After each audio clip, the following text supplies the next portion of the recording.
kunut subuh. Ini masalah khilaf yang besar ya, masalah khilafiyah.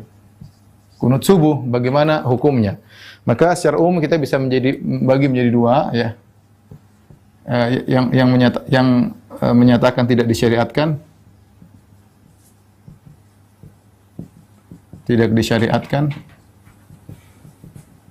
kemudian yang menyatakan disyariatkan.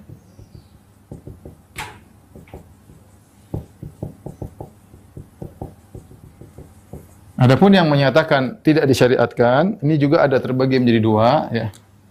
Ada mazhab Hanafi sama mazhab Hambali. Mazhab Hanafi bahwasanya kunut subuh adalah bid'ah ya. Kunut subuh bid'ah. Adalah bid'ah. Adapun mazhab Hambali ya, berdasarkan yang saya dapati dari riwayat-riwayat dari Imam Ahmad, dia mengatakan tidak disyariatkan, tidak disunnahkan. Tapi dia tidak mengatakan bid'ah, ya. Dia tidak disunnahkan, tapi Imam Ahmad mengatakan boleh seorang kunut subuh setiap hari dengan syarat dia mendoakan keselamatan bagi kaum muslimin dan kehancuran bagi orang-orang kafir. Karena Imam Ahmad mengatakan kalau setiap hari seorang kunut subuh mendoakan kaum muslimin yang terkena musibah, diserang oleh diintimidasi atau disiksa oleh orang-orang kafir, maka dibolehkan. Seakan-akan dibawa kepada hukum kunut nazilah. Tapi secara hukum asal, Imam Ahmad mengatakan kunut subuh tidak disyariatkan. Ya, tapi tidak dikatakan lafal bid'ah. Berbeda dengan mazhab Hanafi. Mazhab Hanafi mengatakan bid'ah. Bahwasanya kunut subuh hukumnya adalah bid'ah. Adapun yang mengatakan disyariatkan, maka secara umum ada dua, ya. Ada disyariatkan terus-menerus,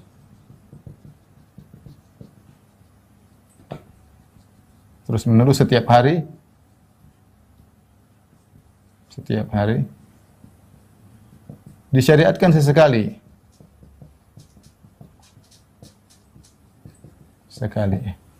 Yang menyatakan disyariatkan terus-menerus ini juga ada dua. Yang pertama adalah mazhab Syafi'i, kemudian mazhab Maliki. Mazhab Syafi'i mengatakan bahwasanya sunnah muakkadah.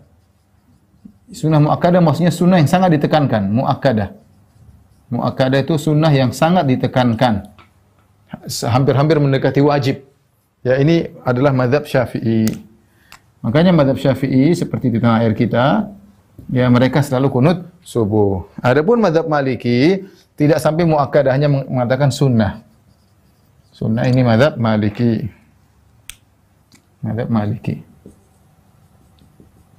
Nah, antara mazhab dan Syafi'i mazhab Maliki ada perbedaan dalam praktek.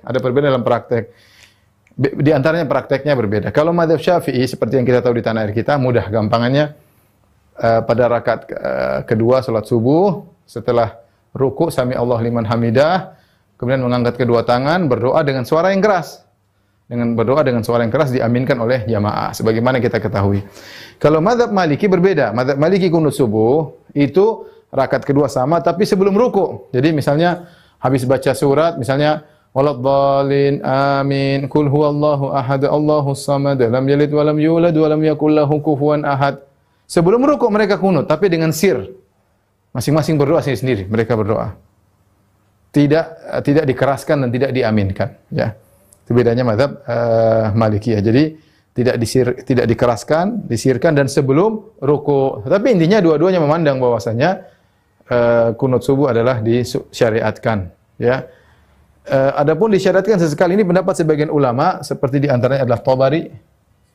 Sebagian ulama di antaranya At-Tabari. Kemudian di antaranya Az-Zahabi. Dan Ibnu Qayyim condong kepada Ibnu Qayyim, ya. Selain Maliki, ini juga mazhab Zahiri. Mazhab Zahiri juga memandang hukumnya adalah sunnah Zahiriyah. Ini kira-kira berkaitan dengan masalah kunut, sehingga kita ada gambaran bahwasanya kunut subuh itu masalah khilafiyah. Masalahnya kembali kepada hadis. Maksudnya la yazalu Rasulullah sallam yaqnutu fil fajr hatta faraqad dunya atau hatta mata. Rasulullah SAW senantiasa salat kunut subuh ya, kunut subuh sampai beliau meninggal dunia. Terus tidak pernah meninggalkan kunut subuh. Hadis itu, ini hadis utama. Ada hadis-hadis lain, tapi saya hanya kasih isyarat bahwasanya yang mengatakan kunut subuh disyariatkan mereka berdalil dengan beberapa hadis. Ada hadis Anas dalam Sahih Bukhari, tapi tidak sharih, tidak tegas. Tapi hadis yang tegas adalah hadis yang tadi saya sebutkan, hadis Anas bin Malik radhiyallahu taala anhu, di mana Rasulullah sallallahu alaihi wasallam senantiasa salat subuh ya, la yazal ma zala Rasulullah sallallahu yaqnutu fil fajri hatta faraqad dunya, hatta faraqad dunya. Rasulullah SAW senantiasa salat subuh sampai meninggal dunia. Nah, hadis ini diperselisihkan oleh para ulama tentang kesahihannya. Karena dalam sanadnya ada perawi bernama Isa bin Abi Isa, Isa bin Mahan ya. Isa bin Mahan ya. Dia perawi ini diperselisihkan, ada yang mengatakan dia thiqah, ada yang mengatakan dia saduq, ada yang mengatakan dia sayyul hifzi, ada yang mengatakan dia thiqah, ada yang mengatakan saduq, ada yang mengatakan hafalannya buruk ya. Yahimu katsiran, sering salah, sehingga para ulama berselisih tentang perawi ini. Bagaimana kredibilitasnya? Apakah perawitannya bisa mencapai derajat hasan ataukah riwayatnya dhaif? Maka khilaf di kalangan para ulama, para ahli jarh wa ta'dil berselisih tentang kredibilitas status perawi ini, ya, Isa bin Mahan ya. Ya.